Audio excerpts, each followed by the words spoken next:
போதைப்பொருள் கட்டணத்தை தடுக்க சட்டத்தை கடுமையாக அமுல்படுத்துவதுடன் மக்களிடையே விழிப்புணர்வு ஏற்படுத்தும் அரசு நடவடிக்கை மேற்கொண்டு வருகிறது. மாநிலத்தின் போதைப்பொருள் தொடர்பான குற்றங்களை கண்டறிந்து கடுமையான நடவடிக்கை எடுப்பதற்காக மாநிலத்தின் ஒவ்வொரு மாவட்டத்திற்கும் ஒரு அலகு வீதம் 37 யூனிட்ஸ், நகர்ப்புறங்களில் 28 யூனிட்ஸ் சேர்த்து மொத்தம் 65 போதைப்பொருள் தடுப்பு பணிக்குழு special task force of intermediation of narcotics and gangsters அமைக்கப்பட்டுள்ளன.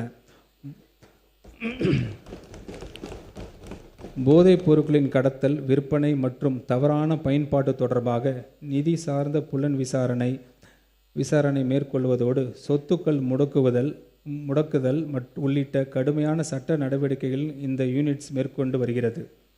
போதைப்பொருள் இல்லாத தமிழ்நாட்டை உறுதி செய்யும் நோக்கில் இந்த அரசு ஒரு மறுவாழ்வு நிதியை உருவாக்கும். இந்த நிதிக்காக 70 கோடி ரூபாய் ஒதுக்கீடு செய்யப்படுகிறது.